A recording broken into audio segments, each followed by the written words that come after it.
اعوذ باللہ من الشیطان اللعین الرجیم بسم اللہ الرحمن الرحیم الحمد للہ رب العالمین والعاقبۃ للمتقین والجنۃ للمؤمنین والنار للمنافقین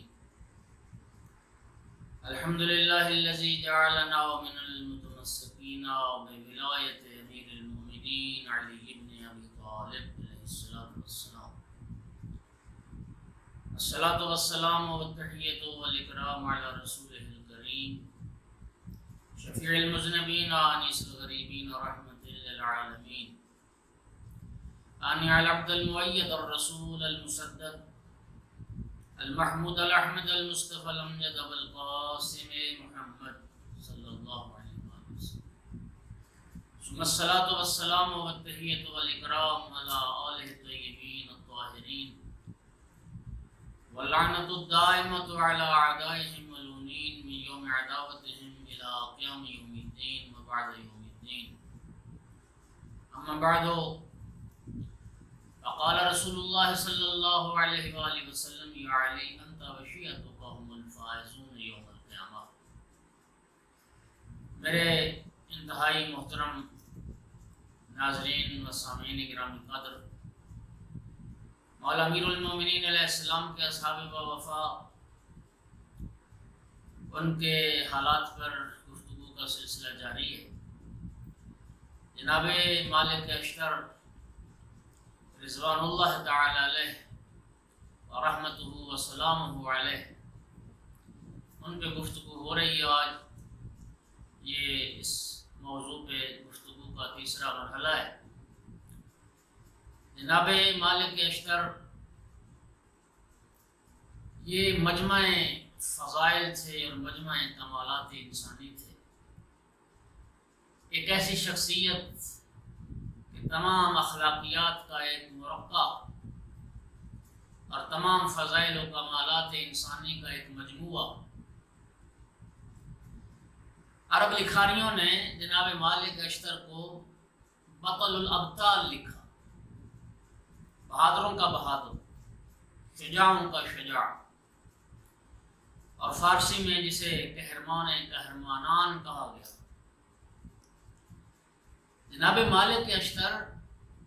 صرف میدان جنگ کے ہی قہرمان نہیں تھے، صرف میدان جنگ کے ہی بہادر نہیں تھے، بلکہ وہ تمام خصوصیات، تمام فضائل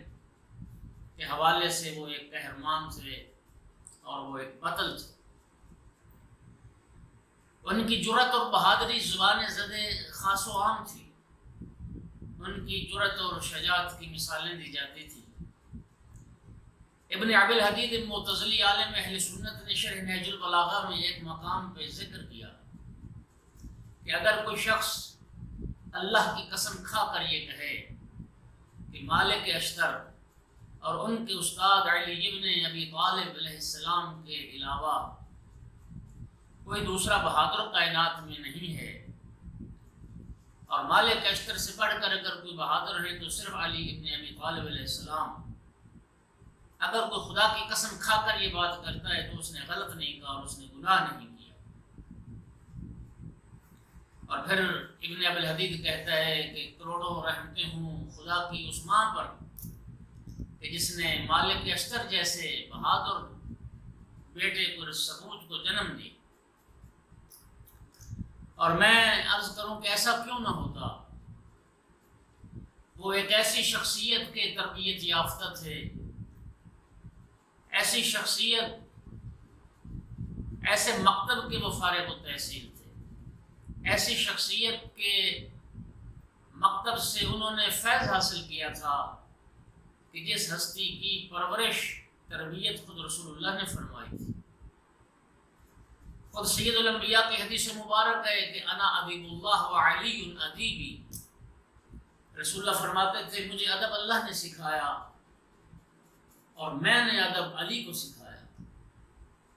تو علی ابن ابی طالب علیہ السلام رسول اللہ کے شاگرد تھے، رسول اللہ کی آغوش کے تربیت یافتہ تھے۔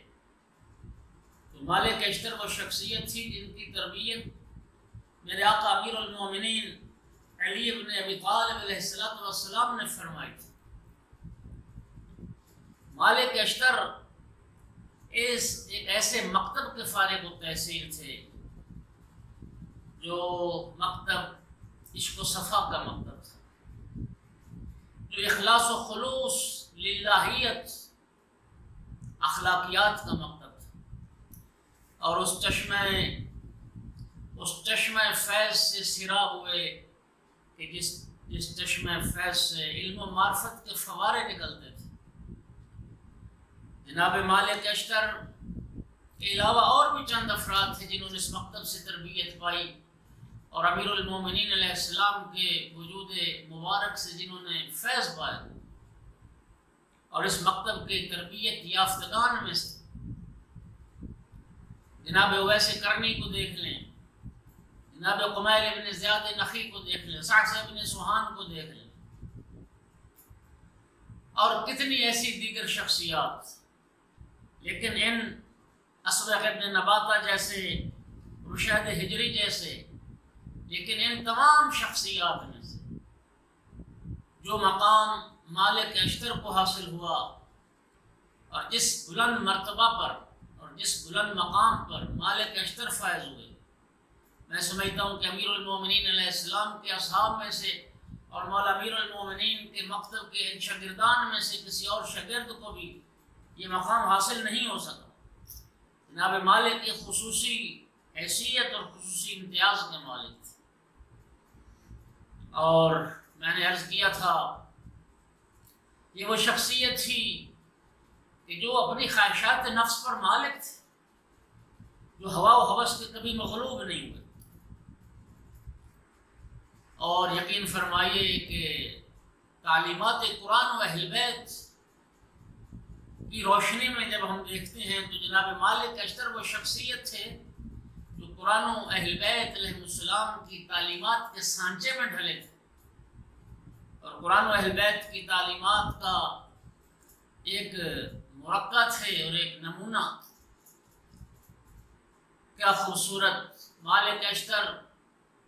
کی سیرت میں یہ بات لکھی گئی کہ ایک دن سفید پیراہن ایک پہنا ہوا، ایک درویشانہ سا لباس اور سر جھکائے بازار کوفہ سے گزر رہے تھے۔ وہ مالک جو اپنے زمانے کے ایک معلم اخلاق تھے، ایسے گزر رہے تھے تو کسی کوفی نے جسارت کی اور بدتمیزی کا مظاہرہ کیا۔ خربوزہ کھا کے خربوزے کے کچھ چھلکے تھے تو جو اس نے مالک اشتر پہ پھینک دیے اور انہیں مار دی۔ جناب مالک اشتر نے سر اٹھا کے بھی نہ دیکھا اور اسی طرح چلتے گئے، جیسا کہ اللہ رب العزت نے قرآن مجید میں اللہ کے بندوں کی جو صفات بیان کی ہیں، وعباد الرحمن الذین یمشون علی الارض ہونا، رحمان کے بندے تو وہ ہیں کہ جب زمین پر چلتے ہیں تو بڑے آرام، وقار اور اطمینان کے ساتھ چلتے ہیں۔ فَإِذَا خَاطَبَهُمُ الْجَاهِلُونَ قَالُوا سَلَامًا، لیکن جب جہلا ان سے مخاطب ہوتے ہیں تو وہ جہلا کی باتوں کا جواب بھی نہیں دیتے اور انہیں سلام کر کے گزر جاتے ہیں، اور جہلا سے متعرض نہیں ہوتے۔ جناب مالک بھی اسی طرح سر جھکائے ہوئے گزر رہے تھے، جا رہے تھے، اور جب وہ مالک آگے گزر گئے تو کسی نے کہا کہ اے شخص جس کے ساتھ تم نے بدتمیزی کی ہے، جن پر تم نے چھلکے پھینکے، تم جانتے ہو یہ شخصیت کون ہے؟ یہ امیر المومنین علی ابن ابی طالب علیہ السلام کے لشکر کے سپہ سالار ہیں، یہ ان کے کمانڈر ان چیف ہیں، یہ مالک اشتر ہیں جن کے ساتھ تم نے یہ جسارت کی اور یہ بدتمیزی اور گستاخی کی۔ اور مالک کا نام سننا تھا کہ اس شخص کے ٹانگیں کانپنے لگ گئی، اور تھا بھی ایسے بڑے بڑے بہادروں کا پتا پانی ہو جاتا تھا جب مالک کا نام سنتے تھے، کانپنے لگ گیا، پیچھے پیچھے دوڑتا ہوا مسجد میں آیا تو کیا دیکھا کہ جناب مالک اشتر مسجد کوفہ میں مشغول نماز تھے۔ جناب مالک کی نماز تمام ہوئی تو قدموں پہ گر گیا وہ شخص، اور قدموں پہ گر کے معافی مانگنے لگ گیا کہ مجھ سے غلطی ہوگی، جسارت ہوگی، میں پہچانتا نہیں تھا، مجھے معاف کر دیں۔ جناب مالک نے مسکرا کے فرمایا اے عبد خدا میں تو سیدھا آیا ہی مسجد میں تیرے لیے دعائے مغفرت کے لیے، میں نے 2 رکعت نماز پڑھی ہی تیرے لیے اور رب سے تیری اس خطا کی بخشش کی مغفرت، رب کی بارگاہ میں اس غلطی پہ تیرے لیے میں نے اپنے رب سے بخشش کی دعا کی۔ اس لیے امیر المومنین علی ابن ابی طالب علیہ السلام نے فرمایا تھا کہ اولی الناس بالعفو اقدرهم علی العقوبہ۔ مولا امیر المومنین فرماتے ہیں کہ وہ انسان سب سے زیادہ کسی کو معاف کرنے کا حق رکھتا ہے، لائق ہے کہ جو انجام پر، جو سزا دینے پر قادر ہو۔ جب تم سزا دینے پر قادر ہو جاؤ تو پھر جو قدرت رکھتا ہے بدلہ لینے کی وہ معاف کرے تو اس کا سب سے زیادہ حق بنتا ہے اور سب سے افضل انسان ہو۔ اور اس لیے دوسرے مقام پہ مولا امیر المومنین علیہ السلام نے فرمایا اذا قدرت علی عدوک فاجعل العفو شکرا للقدرت علیہ، کہ اللہ جب تم دشمن سے انتقام لینے پر قادر ہو جاؤ تو مولا فرماتے ہیں کہ پھر دشمن کو معاف کر کے اس نعمت قدرت کا شکریہ ادا کرو کہ اللہ نے تمہیں اس پر انتقام لینے پر قادر کر دیا تھا۔ جناب مالک اشتر بھی امیر المومنین کے اس فرمان کی ایک زندہ مثال تھی، انتقام لے سکتے تھے لیکن نہیں، فرمایا اے عبد خدا میں تو مسجد میں آیا ہی تیرے لیے مغفرت کی دعا کرنے۔ اور پھر مالک اشتر کی صفات اور خصوصیات میں سے استقامت، راہ حق و حقیقت پر، راہ دین پر، راہ ولایت پر، جنہیں کوئی خرید نہ سکا، جنہیں کوئی ڈرا نہ سکا، نہ ترغیب و تشویق، نہ تطمیع و تحریش۔ مالک وہ شخصیت تھی کہ جنہیں نہ جھکایا جا سکا اور جنہیں نہ خریدا جا سکا۔ ظلم و ستم کی ان آنکھیوں میں جب عہدوں کے لالچ دیے جا رہے تھے، جب پیسے کا لالچ دیا جا رہا تھا، لیکن جناب مالک اشتر سر منہ بھی راہ ولایت سے اور راہ دین سے انہوں نے انحراف نہیں کیا اور اس استقامت میں کوئی کجی نہیں آئی۔ اس لیے تو معصوم نے فرمایا ہے کہ ایک عبد مومن جو ہوتا ہے وہ پہاڑ سے بھی زیادہ مستحکم ہوتا ہے۔ قال الصادق علیہ الصلوۃ والسلام المؤمن اشد فی دینہ من الجبال الراسیہ، ایک مومن اپنے دین کے معاملے میں ایک بلند ترین، مضبوط ترین پہاڑوں سے بھی زیادہ راسخ اور پختہ ہوتا ہے۔ پہاڑ تو پھر بھی کاٹے اور تراشے جا سکتے ہیں، ان میں تو پھر بھی کمی کاستی ہو جاتی ہے، لیکن ایک مومن، ایک مخلص، ایک ولی خدا اور ایک کامل شخصیت وہی ہے جس میں سر منہ راہ حق و حقیقت سے انحراف نہ پیدا ہونے پائے۔ اس لیے تو میرا آقا امیر المومنین علیہ السلام نے جناب مالک اشتر کے لیے ایک جملہ فرمایا جو نہج البلاغہ میں بھی موجود ہے، اور میں سمجھتا ہوں کہ یہ امیر المومنین علیہ السلام کی زبان مبارک سے یہ جملے جو مالک کی تعریف میں نکلے کیا عظیم جملے تھے۔ لو کان من جبل لکان فندا ولو کان من حجر لکان صلدا۔ مولا امیر نے فرمایا تھا کہ اگر مالک اشتر دنیا کے کسی پہاڑ کا نام ہوتا تو دنیا کا بلند ترین پہاڑ ہوتا، ایک اتنا بلند ترین پہاڑ لا یرتقی حافر ولا یرقى الیہ طائر، اتنا بلند پہاڑ ہوتا کہ نہ گھوڑے وہاں تک پہنچ سکتے، نہ کوئی سونگ پہنچ سکتا وہاں تک، نہ کوئی حیوان پہنچ سکتا اور نہ کوئی پرندہ وہاں تک پر مار سکتا، اتنی بلندی پہ فائز ہوتا، اتنا بلند پہاڑ ہوتا۔ اور وَلَوْ كَانَ مِنْ حَجَرٍ لَقَانَ صَلْدًا، اور اگر مالک دنیا کے کسی پتھر کا نام ہوتا تو سخت ترین چٹان ہوتا جس کو کوئی شے پاش پاش نہ کر سکتا۔ سامعین گرامی قدر باطل الابطال تھے، اس لیے مولا امیر المومنین علیہ الصلوۃ والسلام نے حاکم شام کے طرف ایک خط روانہ کیا تھا، جو جناب کے ایک صحابی جناب تریماح بن عدی وہ خط لے کے گئے تھے، جو امیر المومنین کے ایک بڑے قادر الکلام اور فصیح و بلیغ انسان تھے۔ وہ خط لے کے گئے جب حاکم شام کے پاس شام میں، تو وہ انشاءاللہ ان کے حالات خدا اگر توفیق دے گا تو جناب تریماح پر بھی گفتگو کریں گے، تو وہ تفصیل سے حالات اس گفتگو میں عرض کروں گا۔ لیکن آج میرے موضوع سے جو بات تعلق رکھتی وہ صرف اتنی کہ پھر جناب تریماح کی موجودگی میں حاکم شام نے اپنے کاتب سے امیر المومنین کو ایک خط لکھوایا۔ حاکم شام نے اس خط میں جناب امیر کو یہ لکھا کہ من معاویہ ابن ابی سفیان الی علی ابن ابی طالب، یہ خط ہے معاویہ ابن ابو سفیان کی طرف سے علی ابن ابی طالب کے نام، اور جس میں حاکم شام نے یہ لکھا کہ اے علی، میں تمہاری طرف ایک اتنا بڑا لشکر شام سے روانہ کرنے والا ہوں کہ جس لشکر کا اگلا حصہ، اگلا سرا کوفے پہنچ جائے گا، اور اس کا ابھی پچھلا سرا اور پچھلا حصہ جو ہے وہ شام میں موجود ہوگا، اور دریائے شام کے ساحل پر موجود ہوگا۔ اور پھر اس نے یہ لکھوایا کہ اتنا بڑا لشکر ہوگا، ایک انبوہ کثیر، کہتا ہے کہ اگر یہ باجرہ، یہ دانے ہوتے ہیں باریک سے، چینا بھی کہتے ہیں، فارسی میں ارزن کہتے ہیں، کہتا ہے کہ اگر وہ 1000 اونٹ پر وہ باجرہ لگا ہو، وہ بیج لگے ہوں، اور 1000 اونٹ کا بار وہ جو دانے ہیں وہ اگر صحرا میں بکھیر دیے جائیں، اتنا بڑا لشکر بھیج رہا ہوں کہ میرے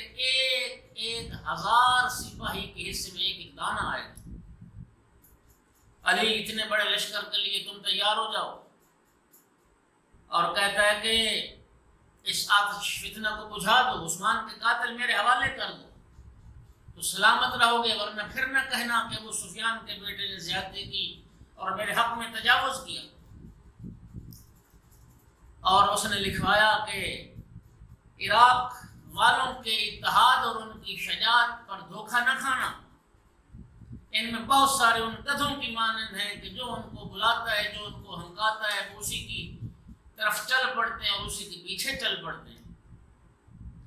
جب اس نے یہ جملے لکھوائے، یہ خط لکھا گیا جناب تریماح کی موجودگی میں، تو جناب تریماح نے پھر ایک جملہ کہا حاکم شام کو مخاطب کر کے، یہ کہتا ہے کہ مجھے نہیں پتا کہ تم زیادہ جھوٹے ہو یا تمہارا قاتل زیادہ جھوٹا ہے۔ کہا سبحان اللہ، حاکم شام تو علی کو لشکر کی دھمکیاں دیتا ہے، یہ تو ایسے ہی ہے کہ جیسے کسی مرغابی کو پانی سے ڈرایا جائے۔ کیا تو مرغابی کو پانی سے ڈرانے کی کوشش کر رہا ہے؟ اور یہ جو کہہ رہا ہے کہ اتنا بڑا لشکر ہوگا کہ 1000 سپاہی کے حصے میں ایک ایک دانہ آئے گا، تو کیا خوبصورت جملے جناب تریماح نے فرمائے۔ جناب تریماح نے فرمایا، پھر سن، اس بات کا جواب علی سے پہلے مجھ سے سن لے۔ ان لعلی ابن ابی طالب، ان لامیر المؤمنین علی ابن ابی طالب لطیقا علی الصوت عظیم المنقار۔ یاد رکھ، علی نے بھی ایک مرغ پال رکھا ہے، بلند آواز، عظیم چونچ والا، یلتقط الجیش بخیشومہ ویصرف القانصتہ، جو تیرے سارے اس لشکر کو دانوں کی طرح چن جائے گا اور اپنے تیرے سارے لشکر کو دانے کی طرح اپنی پوٹ میں، اپنے شکم میں بھر لے گا۔ اور یاد رکھ، وہ علی کا وہ جو شیر ہے، جو مرغ ہے، جو علی نے پال رکھا ہے، وہ مالک اشتر۔ یہ خط لے کے جب تریماح واپس چلا تو پھر حاکم شام معاویہ نے اپنے ساتھیوں سے کہا کہ اگر میں تمہیں اپنا سارا مال بھی دے دوں کہ جس طرح اس مرد نے، تیری ماں نے اپنے آقا علی ابن ابی طالب کا دفاع کیا ہے، تم میرے حق کا 10واں حصہ بھی دفاع نہ کر سکتے، تم 10واں حصہ بھی میرے حق میں ایسی بات نہ کر سکتے جس طرح اس شخص نے علی کے حوالے سے دفاع کیا ہے اور گفتگو کی ہے۔ اس مرد عربی نے تو میری دنیا میری نگاہ میں تاریک کر دی۔ تو اس وقت عمرو عاص نے پھر کہا تھا، اے معاویہ، جس طرح علی کو رسول اللہ کے نزدیک قربت حاصل ہے، پیغمبر کے نزدیک علی کا جو مقام ہے، علی کی جو منزلت رسول اللہ کے نزدیک ہے، اگر تیرا بھی ایسا ہی مقام اور تیری بھی ایسی ہی منزلت اگر رسول اللہ کے نزدیک ہوتی تو ہم اس تیرے ماں اس مرد عربی سے بھی زیادہ تیری خدمت کرتے۔ جب عمرو عاص نے یہ کہا تو حاکم شام کہتا ہے کہ عمرو عاص، خدا تیرے منہ کو توڑ دے، واللہ لکلامک اشد علی من کلام العربی، تیری اس بات نے تو مجھے اس عربی کی باتوں سے بھی زیادہ تکلیف پہنچائی۔ خدا رحمت کند ان اشکان پاک دینترا۔ انشاءاللہ یہ سلسلہ گفتگو مالک اشتر کی شخصیت میں جاری ہے، انشاءاللہ اگلی نشست میں پھر ملاقات ہوگی۔ وآخر دعوانا ان الحمد للہ رب العالمین۔